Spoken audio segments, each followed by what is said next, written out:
Inspector Gowda on the Trail, a session on noir, Bengaluru, and one of Indian crime fiction's most memorable detectives. Please welcome Bengaluru's very own Anita Nair, creator of Inspector Bore Gowda, in conversation with historical crime writer Madhulika Liddle. Good afternoon, everybody, and thank you so much for being here. And thank you, Anita, for doing this, for creating the Boregoda series, and for doing such a fabulous job of one of the most fascinating noir series I've ever read. I should give a little backdrop for this. I was given the first of the Boregoda series, which is Cut Like Wound, back when it was first published. That I think it was 2012, right? Yeah. So it was published in 2012, and I had never read an Indian, uh, sort of a noir before that. And I sort of went into it with a little bit of trepidation because I wasn't sure. I mean, yeah, Anita Nair, it has to be good, but I was a little worried. And I was quite blown away by what I read. It was fascinating. And then maybe a couple of years ago, the third book in the series, Hot Stage, came out.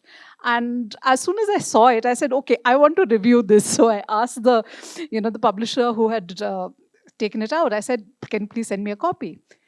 And this was even better. So I was like, when I was asked at this festival, I was in a month ago or so, I was told, would you like to talk to Anita about her series? And I snapped it up because her books are, you know, what I found very interesting about all the Boregoda series is, about all the books, is that they are solidly noir. So they're very seedy. And there is a lot of corruption. There is a lot of completely unnice things about the books. And yet at the same time, the main character himself, Boregoda, is a very real person. He's a very real human being. He has his quirks and he has his weaknesses. He's a very human person, a very three-dimensional character. And the books are lightened by the interactions within his team. There's humor, there is wit, there is humanness. So anyway, but let me start off my questions by asking Anita. Anita, why Boregowda? Why the Boregowda series? More, why crime fiction? Why noir specifically, and not cozy mysteries?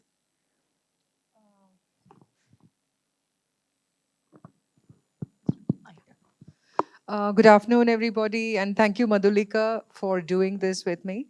Because I know that, to do a session like this where you have to read all three books requires some effort.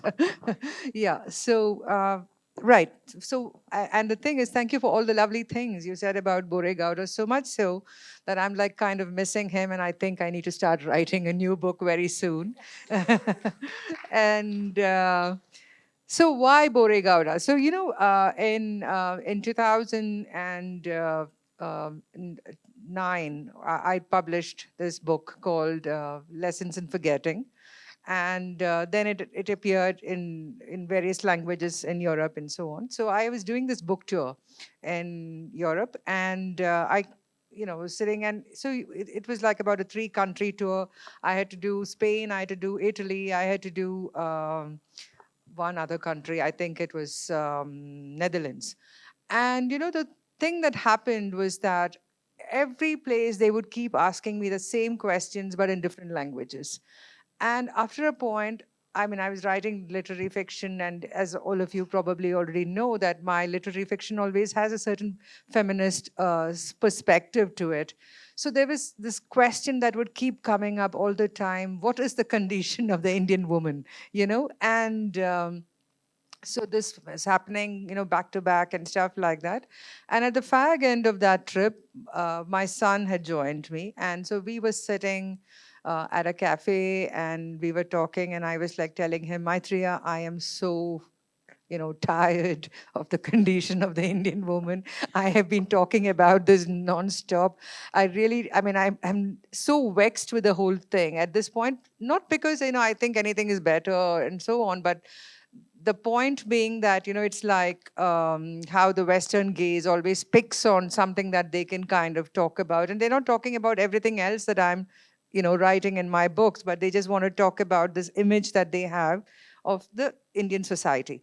So at that point, I was, and he was a young kid at that point. So I was telling him that, and he said, okay, why don't you write a book about maybe a transvestite? Because if you're so tired about talking about the Indian woman, and he just said that as an off the cuff remark as a young boy. And then I was sitting there and I just said, maybe I would, because that's something I've never done in my life. I've never written about, I've written from the male perspective, I've written from the female perspective, I've written adults, old people, children. But I've not actually, because, this whole thing about that phrase that comes, cultural appropriation. Again, I didn't want to write about things I didn't understand or didn't experience within me, personally. And then I said, but then what am I as a writer if I cannot step into the skin of a character who is completely unlike everything that I've written before and completely unlike my own sexual orientation and so on? So at which point, I remember this date because I don't remember the dates of any other books I've written, but this book I remember because it was so unusual for me to do something like that. So I went across from where I was seated. This was in a cafe in Rome. I went across to a stationery shop and bought this notebook because I still write longhand. Bought this notebook, came back, and through the flight, I kept thinking about this character in my head. And it was like out of nowhere, I had this image of this man transforming into a woman. And simultaneously, there was an image of this cop on a bullet. And I was like, what am I going to do with these two characters? They have kind of, taken residence in my head. But what am I going to do with them? Because until then, I've been writing about either rural India or suburban India. And either it's set in Tamil Nadu or in Kerala. And somehow these characters, because of course the cop came with a name. I didn't have a first name for him. I just had his name Gowda. And and I was like, okay, what am I going to do with them? And then I told myself, I've been living in Bangalore for so long. I haven't written a Bangalore novel. So this is going to also be my tribute to the city that I've been living now, for almost 35 years now. Not almost 35 years, 36 years, actually, to be precise. So this would be my tribute to the city. And I didn't still know enough about Bangalore to write about South Bangalore or West Bangalore, but East Bangalore and, the heart of the area that I've always lived in is what I thought I would write about. So that is how the Bangalore cantonment area became part of the Bore Gowda series. And this is how Bore Gowda happened. And so I got back home, early morning flight. We landed on May 28th. And I walked home. We reached home. And then after that, I went into my study. And I just wrote that first segment, which is about the man transforming into a woman. And yeah, that is how the book happened. It's fascinating. That's a fascinating story in itself. Okay, now tell me one thing. When I first read Cut Like Wound, and I was like, that's an interesting title. When I read Hot Stage, I was like, what does that mean? And I found it interesting that the titles of all the three books, Cut Like Wound, Chain of Custody, and Hot Stage, are all fairly technical titles. So, why did you choose? Cut Like Wound is anyway something which even a lay person can probably figure out what it means. But I'm not sure everybody knows what Chain of Custody is or even what Hot Stage is. So, why did you choose this way of sort of titling your books? Okay, What so is again, it about? it's very interesting. My brother is a doctor, and so when I started work on this book and I started writing it, and he had come to visit me at that point. So I was asking him about injuries and stuff like that. And so, he used to work when he's just passed out. He used to work as a medico legal doctor. And in small towns, you need to have a medico legal doctor in in hospitals, because they are the ones who have to answer the lawyers' questions. So they have a certain way of writing down things. So when they are writing these reports, they just write CLW. So CLW is cut like wound. So that came up into a lot of questions about, don't you need a wound and stuff like that? Is it grammatical and stuff? I said, look, this is how they use it. They just write the doctor's report just says CLW. And so the moment I was stuck with that, then I was like, I love that phrase and I wanted to use that. And then it was like, now maybe I should just kind of, stick to the forensic terms for titles. And then my brother, very cheekily, he gave me his old forensic textbook and said, since you seem to be so kind of, intent on writing crime, why don't you start reading this? And then it was suddenly like, a treasure trove of titles for me. So what does anybody here know what chain of custody means? Okay, good. Yeah. See, what would you expect? So, see, chain of custody is people do know. basically come on, all of you guys must be watching all these Yeah, crime lots shows. of people said yes. Yeah, so you know what chain of custody, but here what it also means is two things. In the second book, which is about child trafficking, there are two kinds of child trafficking that happen, which is sexual trafficking and labor trafficking. So what happens is pretty much like basically that, these children are passed from hand to hand. So in the legal term, in the forensic term, or in the police terminology, chain of custody is when an evidence is collected till it reaches the court. You need to know who has handled it. So there's a clear, unbroken chain of custody. But here the play was actually on about these children being trafficked, children and chains, and how they are in custody of various people and how they keep going from hand to hand. It's a heartbreaking book. Yes, it is. But it was sort of, it really drew me in, and I was sort of, I didn't know what to think. I was appalled. Yeah.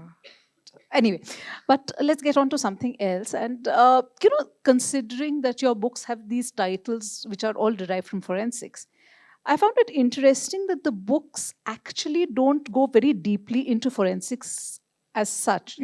Where we talk about forensics a little bit, invariably it's when forensics are the evidence is to be used in the courts. So it's not as if Gowda and his team are actually using forensics as clues, really. So there's a lot of it's actually they're very good police procedurals. So about how the police actually a lot of legwork and a lot of deduction. So why did you go this route? Comment on that a bit. So, when I decided to start writing noir, the other thing, of course, was that I came into it like from the cold, in the sense I'm somebody who doesn't or didn't read crime, never read crime until and then when I started writing it, Kartika, my publisher, said, don't read anything now, because what you're writing is fresh. So don't read anything so that you're not influenced by anybody.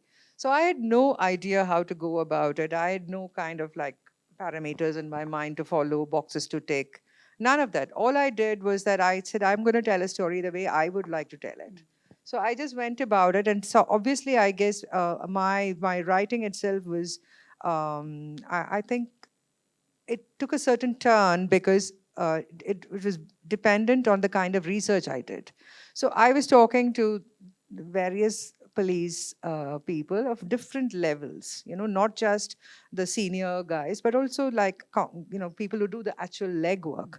And one of the things that I realized was that there is no, yes, maybe in a Western world or a slightly more advanced country than ours, forensics can actually play a huge role. And yes, even today, forensics do come in many ways. But the kind of cases that I was writing about was built on the kind of conversations I had with the policemen here or police women here. And so because of that, it really involved, old-fashioned sleuthing more than anything else.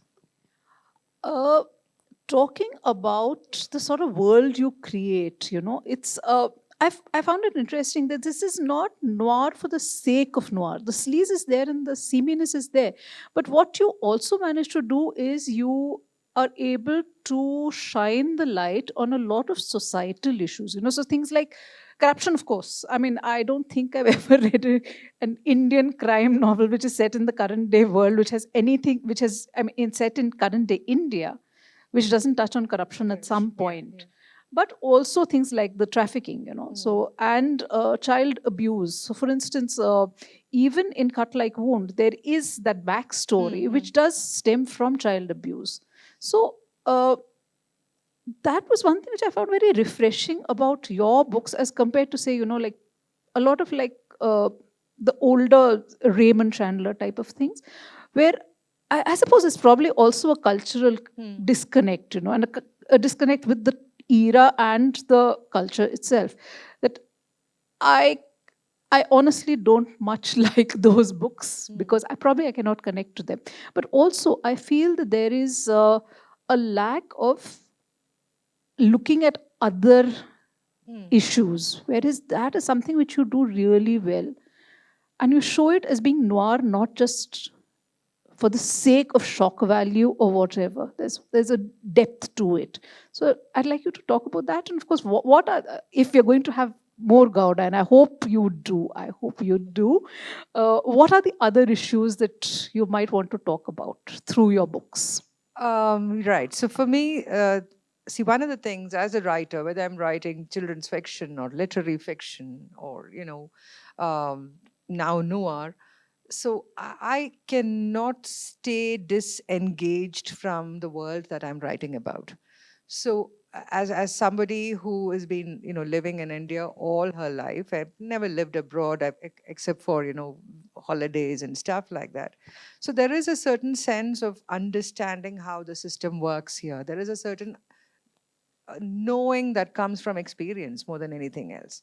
And obviously, like all of us in this room, all of us are not happy with the world that we call our world today. There are many things that are wrong about it. And as a writer, I've always felt that it's part of my writing also has to deal with social commentary. So, how do I do social commentary in literary fiction? Because in literary fiction, what happens is that most of the characters are occupying mind spaces. They are battling themselves rather than, yes, they are battling the world too, but their primary battles are with themselves, their own nature, their own personality, and so on. But one of the things that noir allows me to do, because that is the nature of that genre, is that it allows me to take social issues and write about it in the guise of a crime committed. So then I'm able. So like when, for instance, with Chain of Custody, why I wrote that book was simply based on a question that came into my head. Occasionally the newspapers will post a report about number of children missing, number of children found, and I remember the time before I started writing Chain of Custody, and there was this thing about number of children missing, number of children found, and there's this huge number of children who nobody knows what happened to them. So my question was, what happened to these children? So I started from there. And then when I started talking to various people, I found that trafficking was like a huge thing in Bangalore. For a long time, Bangalore was just a transit point for trafficking. But ever since, everything changed in Bangalore in terms of the economy and the real estate and everything, there's so much of migrant labor that comes in. Like someone told me, they have their needs.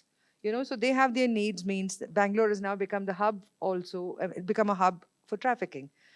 Girls and children are, boys, girls, young women are brought from different parts of the country, but especially from Bangladesh and the poorer states of India and stuff like that. And so what happens is that they just land up here, and this is happening here, and this is happening right beneath our noses, and nobody's even talking about it, or nobody wants to talk about it because yes, it's an appalling subject.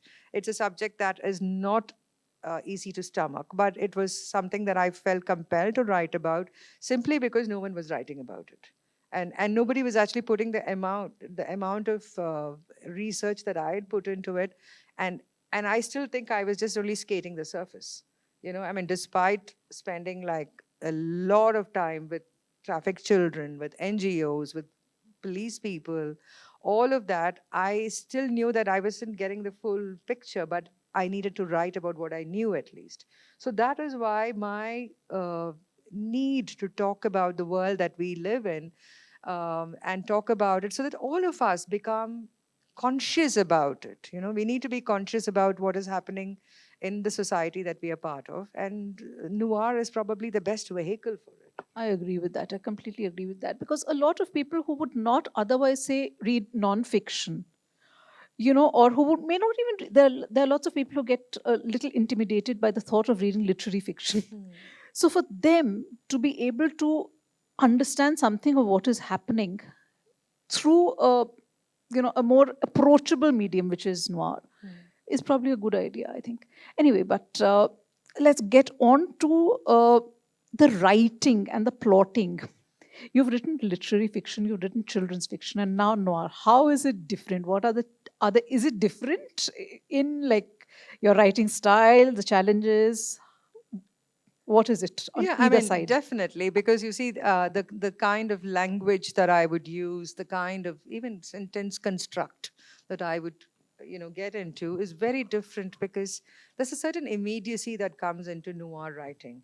So I can't kind of like, waffle around. Yes, I need to talk about the landscape. I need to talk about the skies. Yes, but even the color of the sky has a particular impact on the character, that it's not just about how it makes you feel, but what it does. So I think everything, the plotting, of course, is much more complicated and complex than in a literary novel or a children's novel. The characters have to be even more sharply edged, because there's a fear of turning them into tropes. So I have to be very careful that I make sure that my characters are indelible, so they don't seem like tropes at all at any point. But despite all the hard work, I found that it's very energizing, because there is a certain dynamic energy that is part of the writing process itself, and that kind of propels you into coming back and saying, like, what can I think of today, this morning? What can I think of? What can I do, make Gowda do? Or what can I have, what can I create this morning? So while I might have a basic structure, what goes into it every day is a challenge. That's that's it. I hope if you're so energized, you're working on another coder. I'm thinking. Please do, please do. So anyway, what is what about research? Because when I was reading these books, I could not help but feel that the sort of realness about it all was that was what really struck me. So for instance, like the spaces you conjure up, where, for instance, in Chain of Custody, where this girl is trapped. She's trapped in this hovel, and she's basically, it's not, I wouldn't call it a glorified brothel, because it's not glorified in any way. Or like in the last book, in Hot Stage, the room where Akhtar is, sort of, he's kept while he's awaiting his fate. You know, all of these spaces, for instance, and the what is going through the minds of these characters, and the characters themselves. Bore Gowda's team on the one hand, Gowda on himself, his family, everybody is so starkly etched, and the criminals, the victims, all of that, the whole environment, there's something so tense, so gritty, and yet so real. And I kept thinking, how did she research this? Did she actually go into all these places? What did she do? Yes, so research is intrinsic, I think, to the kind of noir that I write. I wouldn't be able to write what I write without the kind of research that I've put into it. So research has involved all kinds of things, like to give you a couple of examples. So, when I started writing the first Gowda book, what I had to do was I had to go through a whole series of things for me to acquaint myself to some extent about the things that I'm going to be writing about. So one of the things that I was very keen on doing was attending a postmortem. Okay, now I, as a as I mentioned earlier, my brother was a doctor, and he was somebody who used to drag me everywhere. And he was kind of one of those, super intelligent guys. So he started medical school when he was 16. So at which point, and I was 12. So he thought like, the most exciting thing to do was to kind of take me to the dissection room. So he'd already taken me to the dissection room, and I kind of had this acquaintance with cadavers and stuff like that. So, but it's very different from going to a postmortem, right? So, and then I needed to get that done, and I kept asking various people and whoever I could kind of speak to, who I knew had access to that, and finally I managed to go for one, and that informed the way I would write a postmortem scene right now. Okay, in many ways, because most of us, what we are used to is what we see on television, right? Or on the OTT shows that we see, which is all very clinical and very nice. And, if you look at our mortuaries here, they're kind of like horrendous places, right? I mean, not that any mortuary is nice, but this is extremely kind of like the stench and all of it is different. And you don't find like you see in Law and Order and stuff like that, you don't see these very nicely dressed white coated women coming up with brilliant ideas on what could have happened. I mean, these are guys who are pretty much like just doing it and they're going away, and it's just they're just writing a report. That's all that they're interested in. And so that was one part of it. Now similarly, when I was writing about Shivaji Nagar, this is the place where the first book is set, and the St. Mary's feast and everything. I actually did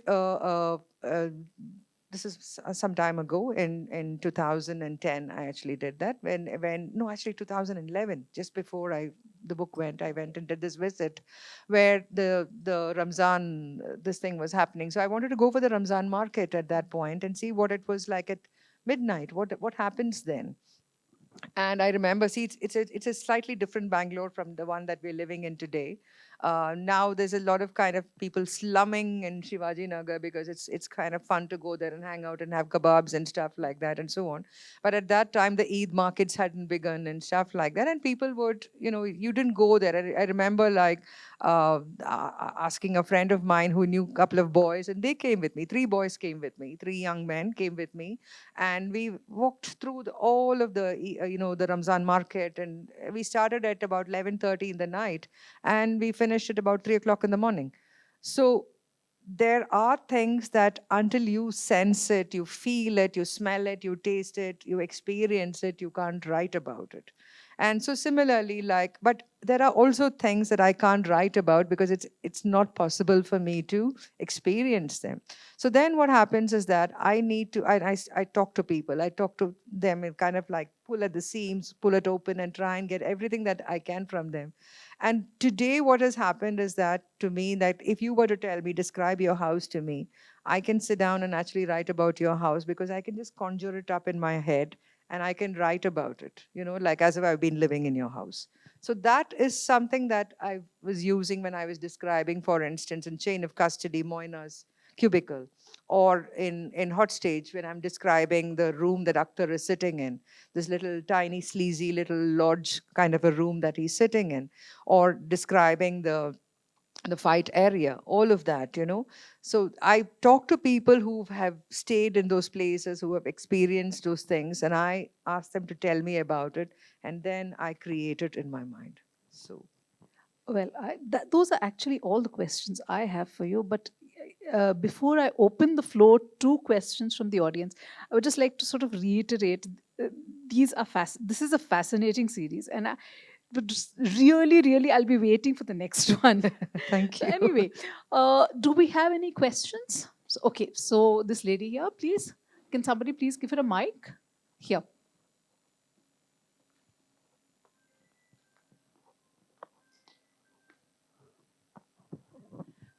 Big fan of all the novels, like read each of them just at one sitting, couldn't put them down. I was very curious how you saw the space for romance in these novels. You and Urmila as a character really I think, evolves over the three novels. Did you feel the need to have that because so much of it is, very dark, and like Chain of Custody, for instance, is a horrible novel to, read in some ways, like, right? So did you feel the need for that, or how did that character emerge in your mind? I'd love to know.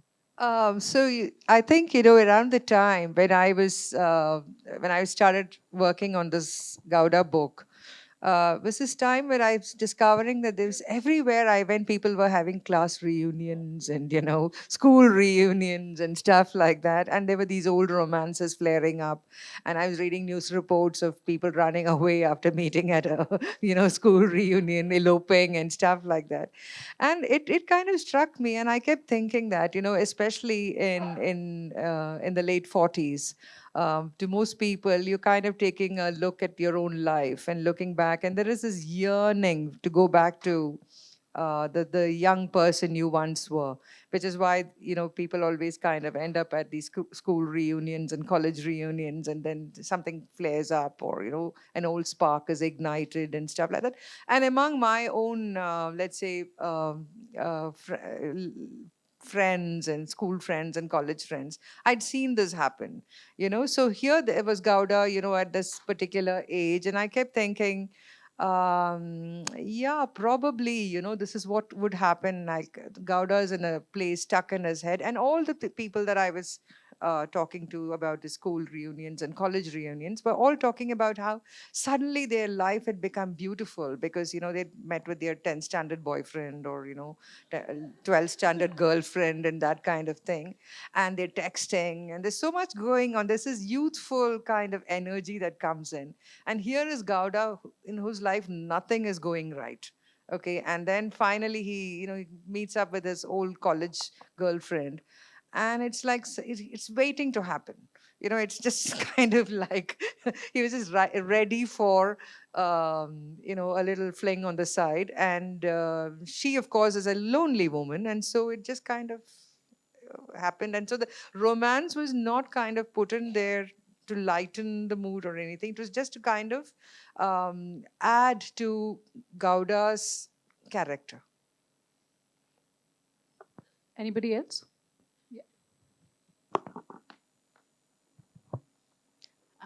Hi. I have read Ladies Coupe and I've read Cut Like Wound. So my question is, how does genre change the way you describe pain, or the way you think about pain and write about it? Yeah. Okay. So when I'm writing literary fiction, there is, which is like what Ladies Coupe would be, or all the literary novels that I've written or stories that I've written. There is I try and understand the characters' feelings, the characters' place in society. I try, and so mostly it's a very introspective way of writing. Whereas when I'm writing noir, it's not so introspective. Yes, the only person who's allowed that much of mind space is only Gowda, because he's the protagonist of the series. But everybody else, you don't get an inkling of what they are thinking, or not too much of it, or how they're feeling. Their emotions are always kind of like hinted at. It's not really kind of dwelt upon. Whereas in literary fiction, I go the other way. It is not about, things happen, and how does it affect you as a person? But in crime fiction, what happens, or in noir, what happens is that things happen and you respond to it. So that is the way you write differently. There, please.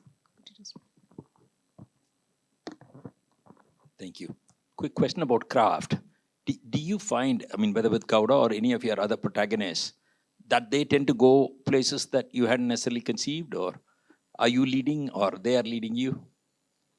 No, absolutely. After a while, they see that that's a thing. I think for me, my characters become so real that I even allow them their foibles, really. They can do what they want to some extent, unless, of course, they're going wildly off tangent.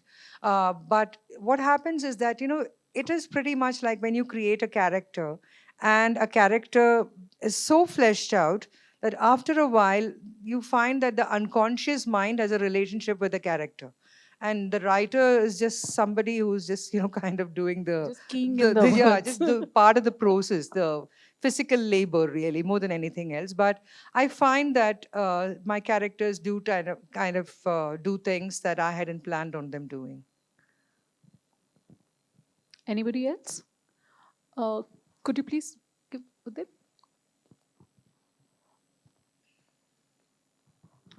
Hello, thank you for the talk. I always feel that crime as a genre has a lot of political implications. And I'm a relatively young writer, and I often feel that while writing something that is political, something that relates to crime and society, you need to have a conscious, and which makes writing a bit difficult. Sometimes it feels very superficial, and sometimes you want to the fact check of it, if you have researched it well, plays a lot of role in it. Uh, how does it play along for you? Is it a political incident that drives you to write, or because you write, you seek political instances?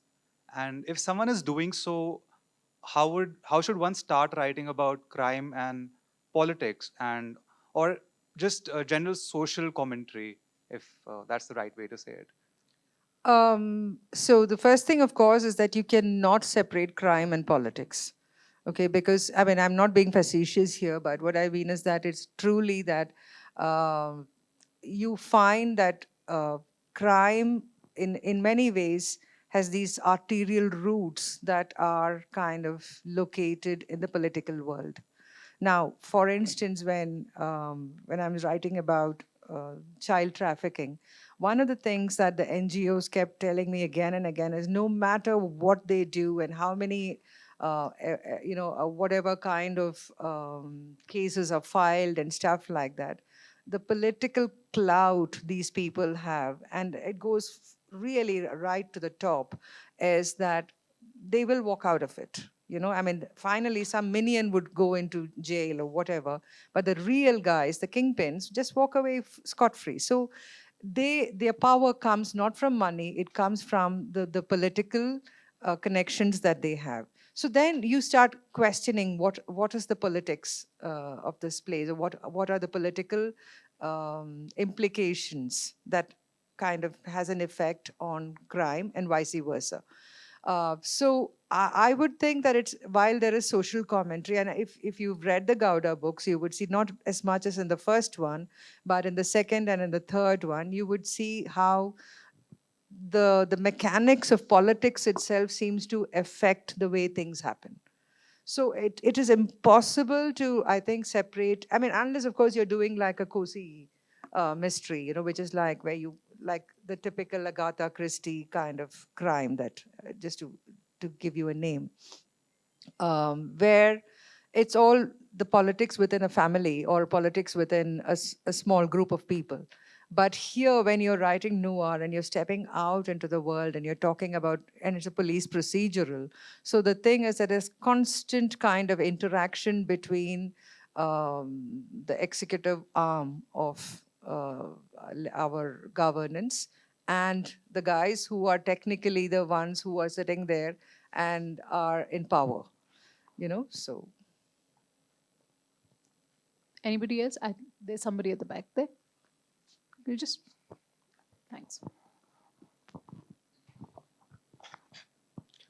Hello. What are you trying to tell readers with your writing? You delve into topics of abuse, extortion, and like darker topics in general. What message do you want? Um, what message are you trying to send to society about these topics? To clarify, I don't mean like your works individually, but as a collective in terms of emotions. Like, do you want to give them feelings of hope for a better future or caution for current circumstances, or do you want it to be a story where people get their own interpretation of how they should feel from the events? I would just think it's about trying to make us more conscious about the injustices around us, the way we look at life, the way we look at various things. Like, for instance, again, I'm going back to chain of custody because that was a real social issue that I was talking about. And I know that when somebody said, the next time I see a child on her, on by herself, or a boy by himself, little child, I'm definitely going to ask them, what are you doing here on your own? Because knowing that this is what is happening. So I think it's in a kind of gentle way, I'm trying to kind of make each one of us, because I was so appalled by what I saw and what I read and what I heard, that I think it's all our, I mean, it's it's a collective responsibility of the society to make sure that we kind of like are a little more vigilant about things around us, and not be so completely caught up in our own lives and the mechanics of everyday life. So There's somebody. Okay. I just want to know, most of the session was covered about Gowda and related issues. You were talking also about the rural India, which you have covered earlier. And also, is there any possibility of coverage in total fiction, like crime fiction, of the tribal India? Is there any possibility, or has it been done in your works? If you can kindly explain. See, again, to be able to write about tribal India, I need to have spent that kind of time with, those communities, to be able to write about it with the authority I like to write about things. So at this point, no, I haven't spent enough time, and I wouldn't want to do that either, because at this point, I have already created these universes that I'm, interested in furthering, which is suburban India, rural India, and Bangalore.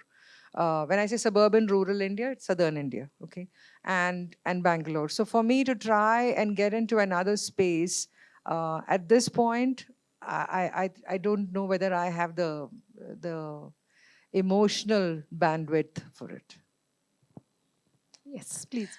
Hi, I'm a great fan of your books. I just want to tell that I could not complete Chain of Custody. It hit so hard that I had to stop midway. And I also just wanted to ask regarding Urmila, because she's a character she's like, the way I perceived her was that she's so sophisticated, and she has all these tastes in wine and cheese and all those kind of things. And how does, like, whenever I think of Boregowda, I think of the cops on the road, and, and especially the ones who stop me all the time for riding badly. So how did you get that sort of equation? That was really interesting.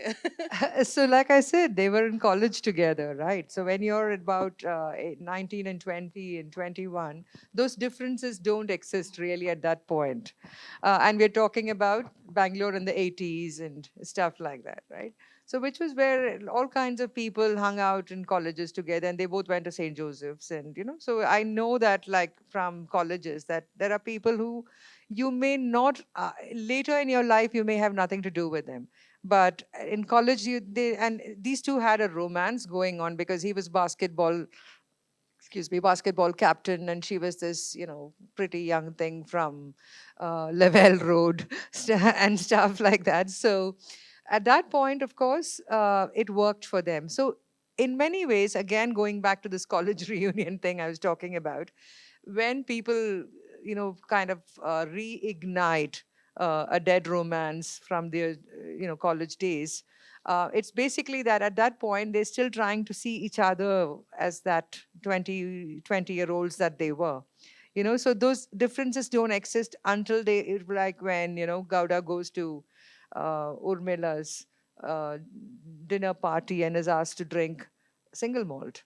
And he hates the whole idea, because he's a rum man, old monk rum man. So I think we can all completely agree that we can listen to this conversation for several more hours, but unfortunately we've run out of time. And of course, there is a book signing that you can get done and meet Miss Anita there. So we're going to break for lunch, and we come back at 2 o'clock for the next set of sessions. So thank you so much. It was such a pleasure Thank to you. listen to both of you.